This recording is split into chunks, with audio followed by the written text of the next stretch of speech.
മാൻകൊമ്പൊക്കെ മുറിച്ചിട്ട് അതൊക്കെ മനസ്സിലായി. മാൻകൊമ്പൊക്കെ പലപ്പോഴും വരുന്നത് ഈ മലബാർ റിലേറ്റഡ് ആയിട്ടുള്ള സാധനം, ഇത്തരം കാര്യങ്ങളൊക്കെ. പൂച്ചയുടെ രോമം ഇതൊക്കെ ഉണ്ടാവും. പൂച്ചയുടെ രോമം, പൂച്ചയുടെ രോമം, കാക്കട ചിറക്, ഓന്തുണ്ട്, അരണുണ്ട്, പല്ലിയുണ്ട്, ഒരുവിധമുള്ള എല്ലാ സാധനവും കൊണ്ട് എല്ലാ പരിപാടിയും. ഞാൻ ഒരു ക്രിയ മാത്രമല്ല പറഞ്ഞത്, ഇതിൻ്റെ ഒരു മേഖലയാണ് പറയുന്നത്. 2026 ഇതൊക്കെ പറഞ്ഞ ആരെങ്കിലും വിശ്വസിക്കും? എന്റെ രോഹിജി, മാർക്കറ്റിൽ ആളുകൾ വരുന്നത് കൊണ്ടല്ലേ സാധനങ്ങൾ വിൽക്കപ്പെടുന്നത്. ചിലർക്ക് കേൾക്കാതിരിക്കില്ലേ?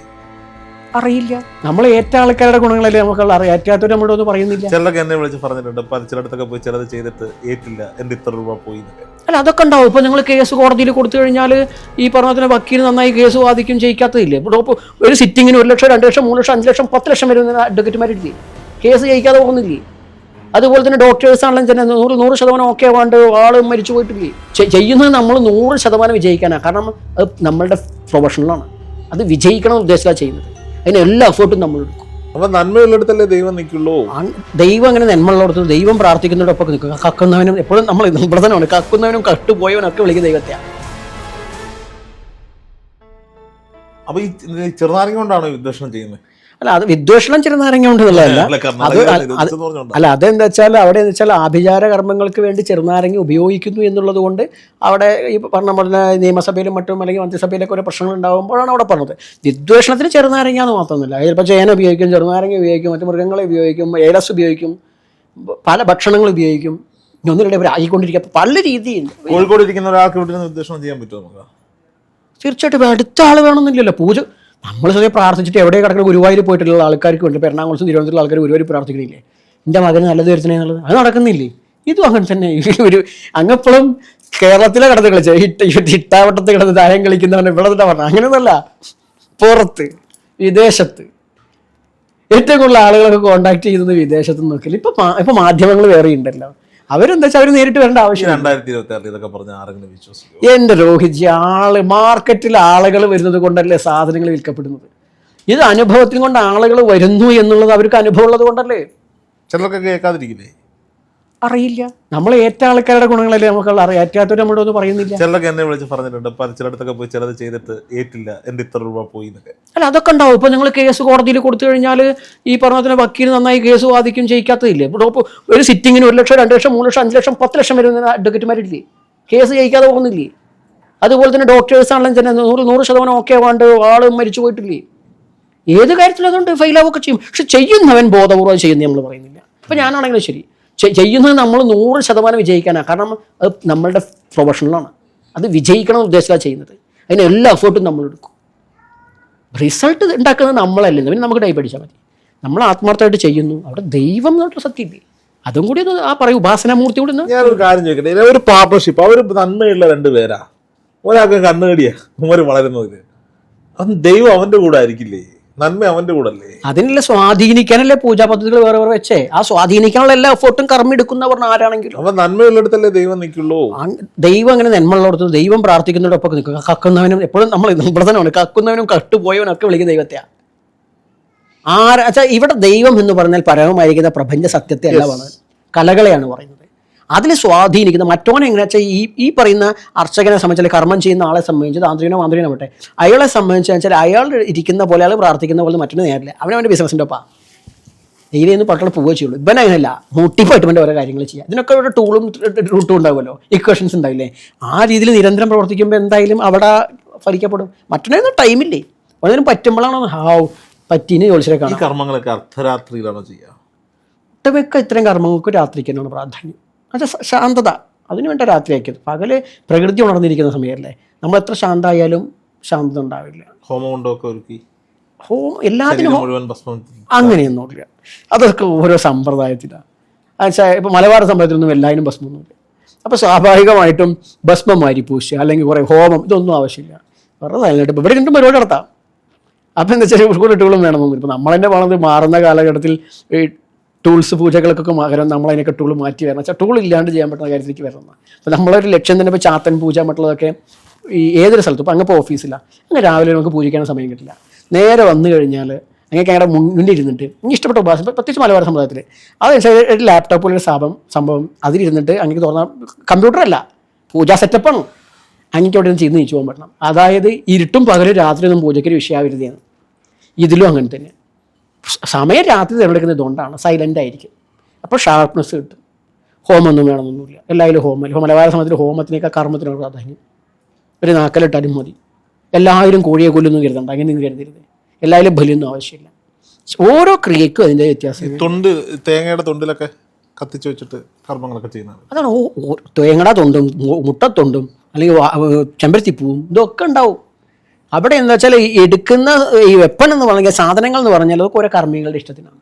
തേങ്ങയുടെ തൊണ്ട് തന്നെ വേണമെന്നൊന്നുമല്ല. ഇരിക്കുന്ന ചിരട്ട പോലെ ഇതിലുണ്ടായാലും മാൻകൊമ്പൊക്കെ മുറിച്ചിട്ട് അതൊക്കെ മനസ്സിലായി. മാൻകൊമ്പൊക്കെ പലപ്പോഴും വരുന്നത് ഈ മലബാര റിലേറ്റഡ് ആയിട്ടുള്ള സാധനം, ഇത്തരം കാര്യങ്ങളൊക്കെ അങ്ങനെയൊക്കെ ഉള്ളത് തന്നെ ഉണ്ടെന്ന്. മാൻകൊമ്പ്, പൂച്ചയുടെ രോമം ഇതൊക്കെ ഉണ്ടാവും. പൂച്ചയുടെ രോമം, കാക്കട ചിറക്, ഇതൊക്കെ എല്ലാം ഉണ്ട്. ഓന്തുണ്ട്, അരണുണ്ട്, പല്ലിയുണ്ട്, ഒരുവിധമുള്ള എല്ലാ സാധനം കൊണ്ട് എല്ലാ പരിപാടിയും. ഞാൻ ഒരു ക്രിയ മാത്രമല്ല പറഞ്ഞത്, ഇതിൻ്റെ ഒരു മേഖലയാണ് പറയുന്നത്. ഇന്ന് നിയമപ്രകാരം പല കാര്യങ്ങളും ഉപയോഗിക്കാൻ പറ്റാത്തതുകൊണ്ട് പലതും ഉപയോഗിക്കുന്നില്ല. കർമ്മത്തിന്റെ ഫലം കുറയില്ലേ? ഏതൊരു കാര്യത്തിനും ഓപ്ഷൻസ് ഉണ്ടാവുമല്ലോ. മറ്റേ കോടീശ്വരിൽ പറഞ്ഞ പോലെ തന്നെ അമ്മണിക്കുട്ടി എന്ന് പറഞ്ഞ പോലെ എന്തിനും. ഞാൻ പണ്ട് ബാംഗ്ലൂർ പോയി. അപ്പം ഒരു അദ്ദേഹം ഈ വീഡിയോ കാണുമെന്ന് എനിക്കറിയില്ല. 1000 ക്ഷേത്രങ്ങളുടെ തന്ത്രിയാന്ന് പറഞ്ഞ നടക്കുന്ന നമ്മുടെ ഒരു സുഹൃത്തിൻ്റെ. അപ്പം എൻ്റെ കൂടെ വന്നാൾ പറഞ്ഞാൽ നമ്മുടെ തന്ത്രിക്ക് ഇവിടെ ഒരു പൂജയുണ്ട്, ഒരു പ്രതിഷ്ഠയാണ്, നമുക്കൊന്ന് പോകാമെന്ന് പറഞ്ഞു. അവിടെ ചെന്നപ്പോൾ അവിടെ നാഗരെ പ്രതിഷ്ഠിക്കുക.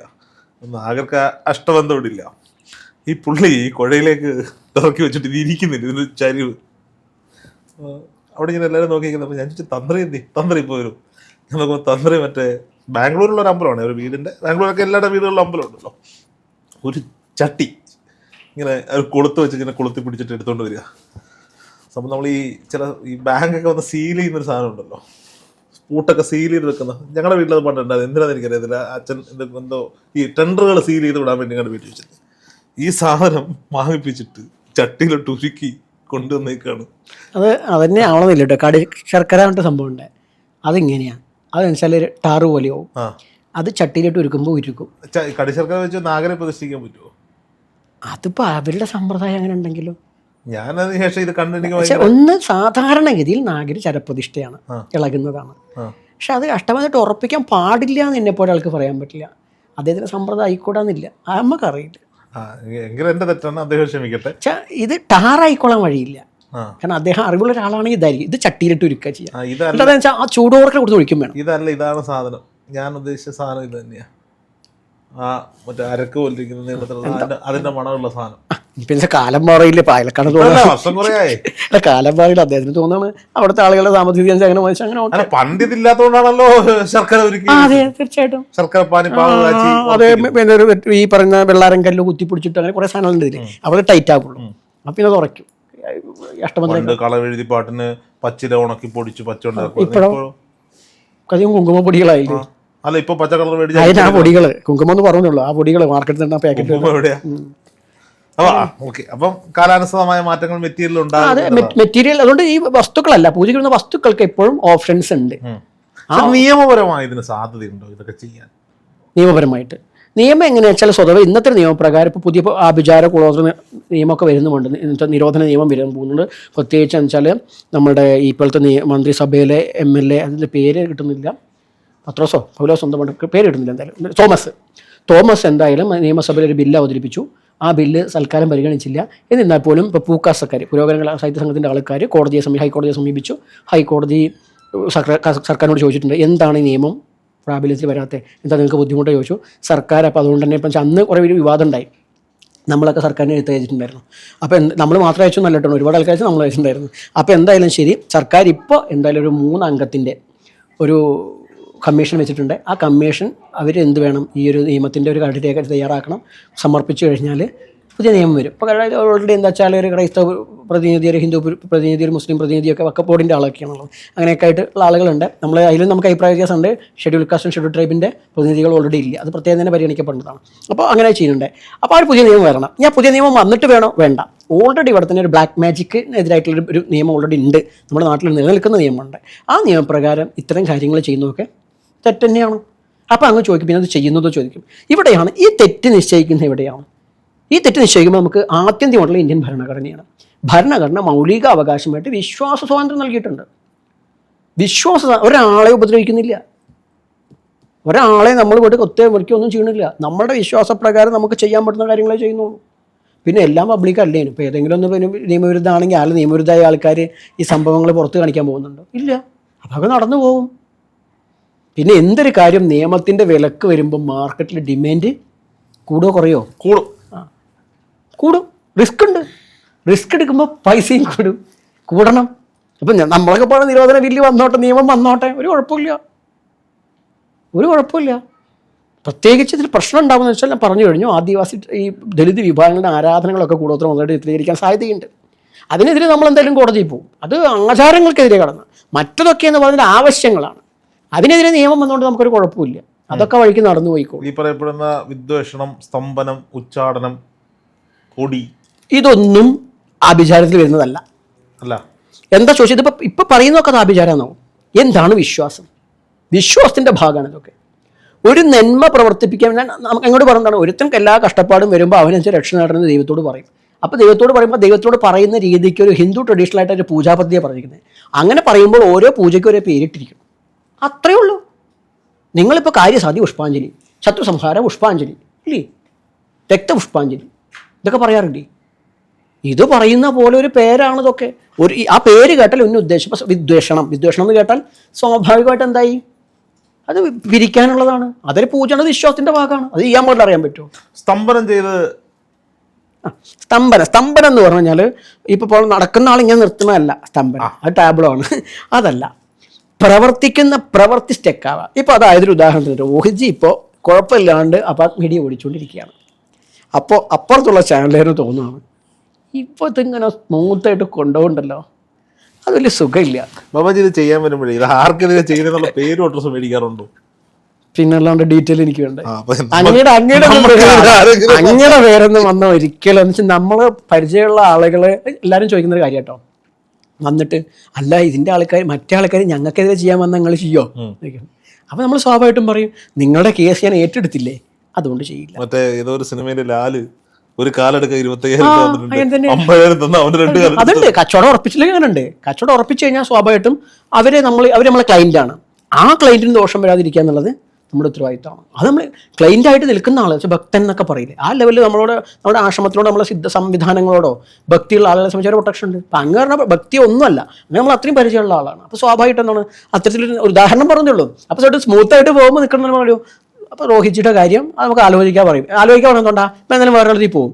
നമ്മൾ അതോടുകൂടി അങ്ങേ അറിയിക്കേണ്ട ആവശ്യം നമുക്ക് ഉണ്ട്. എന്നിട്ട് എന്ത് ചെയ്യാം? വേറൊന്നുമല്ല, അങ്ങേ പ്രൊട്ടക്ട് ചെയ്യേണ്ട കാര്യങ്ങൾ ചെയ്യേണ്ട ഉത്തരവാദിത്തം. ഞാനൊരു സ്ഥിരമായി തിരുവനന്തപുരം പോകുന്നൊരു ക്ഷേത്രമുണ്ട്. അപ്പോൾ കഴിഞ്ഞ ദിവസം അപ്പോൾ പുള്ളി എല്ലാ പൂജകളിലും നമ്മളെ ഓർക്കും. സ്നേഹമാണ്, ദക്ഷിണയൊന്നുമല്ല, ദക്ഷിണയൊന്നും വാങ്ങാറുമില്ല. പിന്നെ ഞാൻ നിർബന്ധിച്ച് എന്തെങ്കിലും അവിടെ കൊടുത്തിട്ട് വരാനാണ് പതിവ്. കഴിഞ്ഞ ദിവസം എന്നോട് അദ്ദേഹം വിളിച്ചു പറഞ്ഞ്, രോഹിത്തെ ഇനി എന്നാ വരുന്നത് ഇങ്ങോട്ട്? ഞാൻ പറഞ്ഞു എന്താ, ഞാൻ ചെല്ലാന്ന് പറഞ്ഞാലും വരണ്ടെന്ന് പറയുന്ന ഒരാളാട്ടോ. വരണ്ട, പൂജകളിൽ എൻ്റെ മനസ്സിലുണ്ട്, ഇങ്ങോട്ടേക്ക് വരികയെ വേണ്ടെന്ന് പറഞ്ഞു. ഒന്ന് വരണം. എന്തേ? അല്ല, ഞാൻ കഴിഞ്ഞ ദിവസം രോഗത്തിനെതിരെ ഇവിടെ വന്ന ഒരാളൊരു കർമ്മം ചെയ്തിട്ടു. അയ്യോ, ഞാൻ പറഞ്ഞു എന്നിട്ട് എല്ലാം ചെയ്തതിനു ശേഷം ഞാൻ അറിഞ്ഞ കുഴപ്പമില്ല, അവനെക്കാട്ടി മുന്നേ ഇവിടുത്തെ ആള് രോഗിതല്ലേ, അതുകൊണ്ട് പ്രശ്നമില്ല. അപ്പോൾ നമ്മളൊരിക്കൽ അവിചാരിതമായി പോയതാണ്. ആ പരിചയം, സ്നേഹം, ബന്ധം അവിടെ ചിലപ്പോൾ നമുക്ക് കിട്ടുന്നൊരു ഫീൽ അതുണ്ടാവും. അതാണ് ഗുരുസമ്പ്രദായം. പ്രത്യേകിച്ച് എപ്പോഴും നമ്മൾ ഏതൊരു ഗുരുസമ്പ്രദായത്തിനോട് വിശ്വാസം ബോധ്യമായിട്ട് ഒരു ബന്ധം വെച്ച് പോകണം. അപ്പം ഇവിടെയാണ് ഈ സ്തംഭനം എന്ന് പറഞ്ഞു കഴിഞ്ഞാൽ സ്മൂത്തായി പോകുന്നത്. ഇപ്പോൾ ബസ് സ്മൂത്തായി പോകുന്ന, ബസ് സ്റ്റെക്കാക്കുക മാത്രമല്ല, ആ ബസ് ഓണറെ സംബന്ധിച്ചുള്ള ആ ബിസിനസ് സ്റ്റെക്കാ. എനിക്ക് ഇങ്ങനെയുള്ള കാര്യങ്ങളിൽ വിശ്വാസം ഉണ്ടോ ഇല്ലയോ എന്നുള്ളതൊക്കെ അവിടെ നിൽക്കുന്നതിനപ്പുറത്തേക്ക് ഞാൻ ഇത്തരത്തിലൊരു ഇൻ്റർവ്യൂ എടുത്തു ഒരാളുടെ. ഇൻ്റർവ്യൂ എടുത്തതിന് ശേഷം ഇയാൾക്ക് മേലങ്ങ് പരാതി വേറെ ഒന്നുമല്ല, അദ്ദേഹത്തിന് സമയമില്ല, ഒന്നും ചെയ്തു കൊടുക്കാൻ സമയമില്ല, പൈസ അങ്ങ് വാങ്ങുന്നുണ്ട്, പ്രശ്നങ്ങളാണ്. സോ ഞാൻ നിവൃത്തിയിട്ടിട്ട് നമ്പർ ഒഴിവാക്കി നോക്കി. അപ്പോൾ ഓഫീസ് നമ്പറിലേക്ക് ഇങ്ങനെ വിളിക്കുക. ഞാൻ പിന്നെ വീഡിയോ എല്ലാം പ്രൈവറ്റ് ആക്കി. എന്നിട്ട് ഞാൻ ഇദ്ദേഹത്തെ വിളിച്ചു പറഞ്ഞു സുഹൃത്തുക്കളെ. അപ്പോൾ അദ്ദേഹം ഇഷ്ടപ്പെടാത്ത രീതിയിൽ 1-2 കാര്യങ്ങൾ ഇങ്ങോട്ടേക്ക് പറഞ്ഞപ്പോൾ ഞാൻ പഴയ ജേർണലിസ്റ്റായി. ഞാൻ ആ ഭാഷയിൽ തിരിച്ചു മറുപടി പറഞ്ഞു. കഴിയുമ്പോൾ ശ്രീനിവാസ ഭായി സാറ് ഇതിനോട് ഇത് പറഞ്ഞു. സാറേ പുള്ളിയെന്നെ സാറിനെ വിളിക്കുന്നത്, സാറേ ആവശ്യമില്ലാത്തതിനൊന്നും പോകരുത് കേട്ടോ, ഇങ്ങനെയുള്ളവരോടൊക്കെ സംസാരിക്കുമ്പോൾ സൂക്ഷിച്ചും കണ്ട് സംസാരിക്കണം. അങ്ങനെയൊക്കെ ഉണ്ടോ? അങ്ങനെയൊക്കെ മനസ്സുകൊണ്ട് എന്താ പോലും പ്രശ്നങ്ങളുണ്ടാവുമോ? അല്ല, അതെന്ന് വെച്ചാൽ ഓരോരുത്തരുടെ മാനസികത വെച്ചപ്പോൾ നമ്മളോടൊക്കെ നിങ്ങൾ എന്ത് പറഞ്ഞാൽ നമുക്കൊന്നും തോന്നില്ല. അങ്ങനെ തോന്നുകയാണെങ്കിൽ നമ്മളെ സംബന്ധിച്ച് ഇതിനെ നിൽക്കാനും നേരം ഉണ്ടാവുള്ളൂ. എത്രയോ ആളുകൾ എന്തൊക്കെ പറയണ്ടേ, നമ്മളൊന്നും മൈൻഡിൽ എടുക്കില്ല. പ്രത്യേകിച്ച് വ്യക്തിപരമായിട്ട് ചണ്ടാള ബാബയ്ക്ക് ആരോടും ഒരു വിദ്വേഷം ഒരിക്കലും ഇല്ല.